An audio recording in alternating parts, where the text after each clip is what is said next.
Hallelujah. परमेश्वर को बहुत धन्यवाद। आज एक और विचार के साथ आपके पास आया हूं और ये विचार या ये लेसन मुझे सीखने को मिला आज से बहुत वर्षों पहले, मोर देन 20 ईयर्स बिफोर। जब मैं बाइबल स्कूल में एक विद्यार्थी था तो परमेश्वर ने बहुत व्यक्तिगत रूप से मुझे ये बात सिखाई।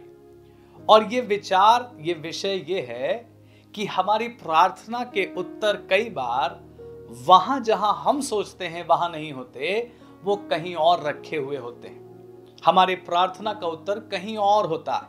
Answer to our prayer is lying somewhere else. और ये मेरे साथ एक घटना हुई जिससे मैंने इस बात को सीखा। हमारे बाइबल स्कूल में हर बुधवार को परमेश्वर के एक बहुत अभिषेक दास आया करते थे और वो पवित्र आत्मा के दानों के विषय में, पवित्र आत्मा के विषय में सिखाया करते थे और हम बहुत आनंदित होते थे, बहुत आशीष पाते थे। और हर बुधवार मैं बड़ी तैयारी के साथ, बड़ी उम्मीद के साथ जाया करता था कि परमेश्वर मुझे एक नया मसा मिल जाए, एक नया अभिषेक मिल जाए, एक नई भरपूरी मिल जाए। हम वचन से तो खूब आशीष पाते थे, लेकिन मुझे वो ब्रेक थ्रू नहीं मिल पा रहा था। आत्मा में मैं वहां नहीं पहुंच पा रहा था जहां मैं कहूं मैं भरपूर हो गया। और कई बुधवार, कई वीक्स ऐसे बीतते चले गए और फिर एक दिन मैं बहुत निराश हो गया। मैंने उपवास भी रखे, फिर भी कुछ नहीं हुआ। और फिर मैं प्रार्थना में प्रभु से पूछने लगा। मैंने कहा, प्रभु कहां पर मुझसे चूक हो रही है, मैं कहां मिस कर रहा हूं, क्यों नहीं मुझे आत्मा की वो भरपूरी मिल रही है जो मैं पाना चाहता हूं, जिसके लिए मेरे अंदर भूख है। और तब मुझे कोई आवाज तो सुनाई नहीं दी, लेकिन मुझे एक थॉट याद आया। और वो थॉट ये था, एक विचार आया मुझे कि जब से मैं बाइबल स्कूल में आया हूं तो जो भी मेरे घर वाले या कोई मेरे परिवार के लोग मुझे पैसा भेज रहे हैं, उस समय मनी ऑर्डर चलते थे, जो भी मनी ऑर्डर्स आ रहे हैं, मैंने उस पैसे का दशमांश नहीं दिया। मैंने उस पैसे का दशमांश नहीं दिया। और मैं हमेशा से बचपन से दशमांश की शिक्षा अपने माता पिता से सीखी, तो हमेशा उसको देना सीखा। लेकिन समहाउ बाइबल स्कूल में बहुत थोड़ा ही पैसा रहता था और अपने घर से बहुत दूर थे, दूसरे स्टेट में थे, तो कहीं ना कहीं मुझे शायद ऐसा विचार हुआ कि अरे सब कुछ सेवा ही में है, मैं भी सेवा के लिए ही तैयारी कर रहा हूं। तो समहाउ मैंने उस थोड़े से पैसे में से, जो कोई बहुत बड़ा अमाउंट नहीं था, छोटा ही अमाउंट था, मैंने दशमांश नहीं निकाला। और मुझे विचार आया और मैंने कहा, नहीं प्रभु, मुझसे गलती हुई है। और फिर मैंने बैठकर जोड़ा कि बीते कितने समय से, कुछ महीने हो गए थे, कितने समय से मैंने दशमांश नहीं दिया, और मैंने उसको कैलकुलेट किया। और वो एक छोटा ही अमाउंट था, लेकिन खैर एक स्टूडेंट के लिए उस समय बड़ा अमाउंट था। और मैंने उस पैसे को अलग किया और अगले रविवार ही जब हमारी स्टूडेंट चर्च हो रहा था, मैंने उस दशमांश को वहाँ पर दे दिया।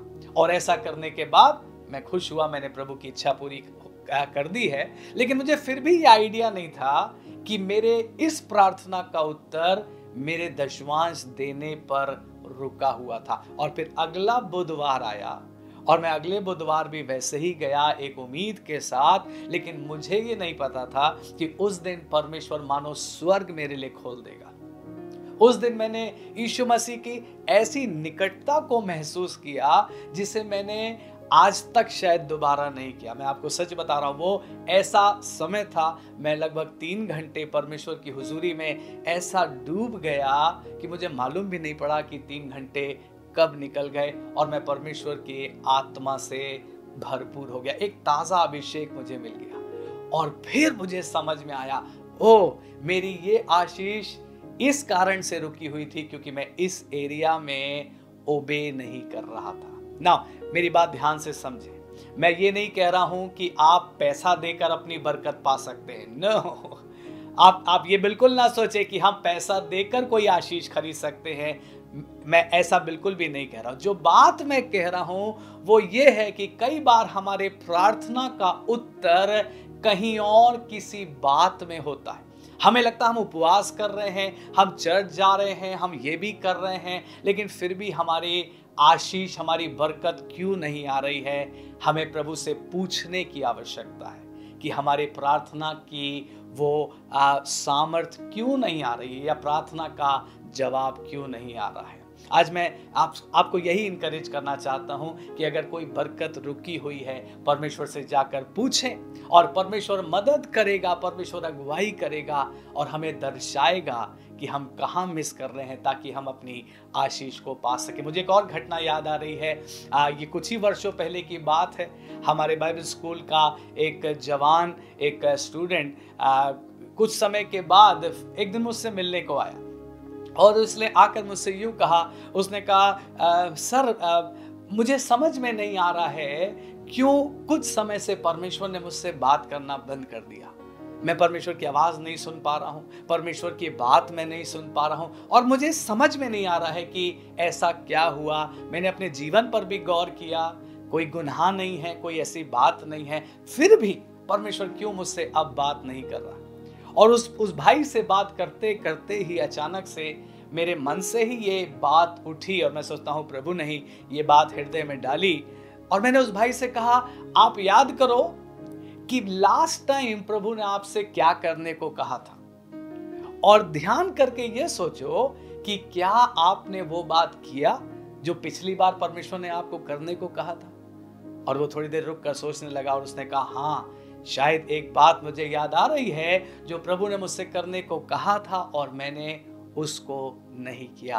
और मैंने कहा भाई वहीं पर तुम्हारा उत्तर है, जाकर पहले उस बात को पूरा करो, तभी तो परमेश्वर दूसरी बात आपसे कहेगा, तभी तो परमेश्वर दूसरा असाइनमेंट आपको दे सकता है। सो आज मैं क्या कह रहा हूं, मैं इस बात से आपको सिर्फ उत्साहित करना चाहता हूं, बिल्ड करना चाहता हूं। कई बार हमें लगता है हम ये कर रहे हैं, फिर भी प्रार्थना का जवाब नहीं आ रहा है। गौर करके देखिए, कहीं ऐसा तो नहीं कि जीवन के किसी और कोने में, जीवन के किसी और एरिया में हम किसी बात को चूक रहे हैं और उस वजह से हमारी आत्मिक आशीष रुक गई है, उस वजह से हमारी सेवकाई में बढ़ोतरी नहीं आ रही है, उस वजह से हमारी पारिवारिक आशीष रुक गई है। मैं यीशु मसीह की बात भी आपको याद दिलाऊं, मत्ती 5 अध्याय 23 और 24 पद में यीशु मसीह ने क्या कहा, जब तुम अपनी भेंट वेदी के पास लाओ और तुम्हें याद आए कि तुम्हारे भाई के मन में जो कहीं और है तुम्हारे लिए बैर है, तो क्या करना, अपनी भेंट मत चढ़ाना, राइट। अपनी भेंट वहीं पर वेदी के पास छोड़ देना और जाकर पहले भाई से मेल मिलाप करना, उसके बाद आकर अपनी भेंट चढ़ाना। सेम चीज, हमारी वर्शिप या हमारी प्रार्थना का ग्रहण होना शायद कहीं और लाई कर रहा है। हमको लग रहा है अरे प्रभु खुश हो जाएंगे, हम तो भेंट लाए हैं, हम तो दशवांश लाए हैं, हम तो सेवा कर रहे हैं, प्रभु खुश होंगे, प्रभु बरकत देंगे। हाँ बरकत मिलेगी, लेकिन पहले अपने जीवन के उस एरिया पर भी काम करें जहां हम चूक रहे हैं। हो सकता है हमने कोई छोटी सी ही बात ऐसी करी जो हमें नहीं करनी थी, या जो बात करनी थी हमने नहीं करी और फिर हम उसको भूल गए। हम वो इतनी छोटी सी है कि हमने उस पर ध्यान ही नहीं दिया। राइट, कई बार छोटी छोटी बातें होती ना, बाइबल में लिखा छोटी छोटी लोमड़ियां खेत को, फसल को बिगाड़ देती। वो इतनी छोटी बात थी, हमने गौर ही नहीं किया, हम बल्कि भूल ही गए। लेकिन आज प्रभु से कहिए, लॉर्ड रिमाइंड मी, प्रभु मुझे याद दिला, मुझे याद दिला कोई ऐसे एरिया में जहां मैंने आपको दुख पहुंचाया हो, अभी तक उस बात का सुधार नहीं किया, अभी तक उस बात का पश्चाताप नहीं किया, और हो सकता है उसका प्रभाव अभी भी मेरे आत्मिक जीवन पर पड़ रहा है, अभी भी मेरी बरकतें रुक रही हैं, अभी भी मेरी आत्मिक तरक्की, उन्नति रुक रही है। Lord remind me. और जब प्रभु आपको याद दिलाएगा, हो सकता छोटी सी ही बात हो, आप उसे खुशी खुशी पूरी कर दीजिए और फिर देखिए परमेश्वर आपके लिए भी अपने स्वर को खोलने के लिए तैयार है और आपको बहुत सारी आशीषें और बरकतें देने को तैयार है। मैं चाहता हूं इस समय सोचिए, गौर करिए, कौन से एरिया में आपकी बरकत शायद रुक गई है, कौन सा वो क्षेत्र है। ओबीडियंस, क्या आज्ञाकारिता, या मे बी फॉरगिवनेस, किसी को क्षमा ही नहीं कर पाए और बाद में अपने मन को बहला लिया कि अरे ठीक है, अब वो व्यक्ति से हम कभी दोबारा नहीं मिलेंगे, कोई बात नहीं, ठीक है जैसा है। मे बी मर्सी, दया। प्रभु ने कहा किसी पर दया करो, नहीं किया। प्रभु ने कहा किसी की मदद करो, नहीं किया। किस बात में, किस एरिया में हम चूके हैं, किस एरिया में हमारी आशीष रुकी हुई है। काश प्रभु दया करे, मुझे भी और आपको भी हमेशा ये बात स्मरण दिलाता रहे। होली स्पिरिट हमारी सहायता करे कि हमको याद आता रहे कहाँ हमें रिपेंट करना। मैं एक और बात मुझे बोलते बोलते याद आ रही, मैं कह देना चाहता हूँ। कुछ समय पहले की बात है, मुझसे कुछ गलती हो गई, कुछ ऐसी बात हो गई जिससे मुझे मालूम था प्रभु खुश नहीं होगा, मुझसे गुनाह हो गया, मुझसे पाप हो गया। लेकिन वो छोटी सी चीज थी, बहुत बड़ी कोई बात नहीं थी, और मैंने उस बात को इग्नोर करने की कोशिश करी। और फिर कुछ दिन बीत गए, मैं भी मानो हल्का बहुत भूल गया उस बात को। और फिर एक दिन मैं अपने रूम में, जैसे मैं अक्सर किया करता हूं, अपने घुटनों पर आया और मैंने अपने हाथ ऐसे ऊपर उठाए और मैंने कहा, Lord I worship you, Lord I worship you, प्रभु मैं आपकी आराधना करता। और जैसे ही मैंने ये कहा, ये अक्सर मैं कहा करता हूं, लेकिन अचानक से मेरे अंदर मानो प्रभु की आवाज सुनाई दी, your worship can never replace your repentance. तुम्हारी आराधना तुम्हारे पश्चाताप की जगह नहीं ले सकती। ओह, तुम्हारी वर्शिप तुम्हारे पश्चाताप की जगह नहीं ले सकती। मैं शर्मिंदा हुआ और मैंने कहा, प्रभु मैं क्षमा मांगता हूं, इससे पहले कि मैं वर्शिप करूं मुझे पश्चाताप करना जरूरी है। आई रिपेंट लॉर्ड। सो प्रियो, कई बार मैं और आप सोचते हैं हम ये कर रहे हैं, ये कर रहे हैं, हम ये और करेंगे और हमें बरकतें मिलनी चाहिए, लेकिन कोई एक छोटा सा एरिया है, मैं फिर से दोहरा रहा हूं, ओबीडियंस, मर्सी ना करना, फॉरगिव ना करना, कौन सी ऐसी बात है जहां पर हमारी आशीषें ब्लॉक हो रही हैं।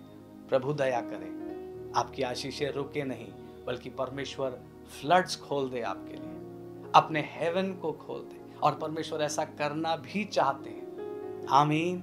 लिखा ना बाइबल में, मैं तुम्हें इतनी बरकतें दूंगा कि तुम्हारे पास रखने की जगह नहीं होगी। I will bless you in abundance, मैं बहुतायत से तुम्हें आशीष दूंगा। हालेलुया। क्या आप विश्वास करते हैं प्रभु आपको बहुतायत की आशीष देना चाहता है?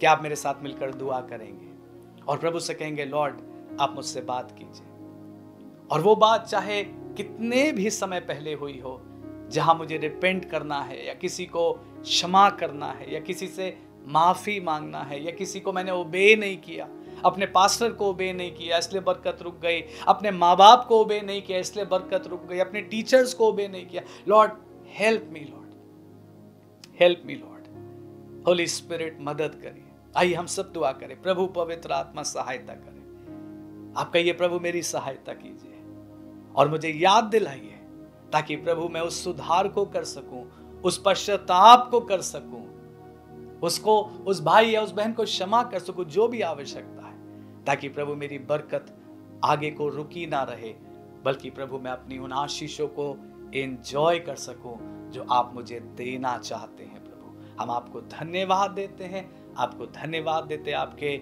इस वचन के लिए, इस शिक्षा के लिए, और इसको हम ग्रहण करते हैं और आगे को इसके अनुसार चलने का अनुग्रह और बल आपसे मांगते हैं। धन्यवाद प्रभु, यीशु मसीह के नाम से मांगते हैं। आमीन, आमीन।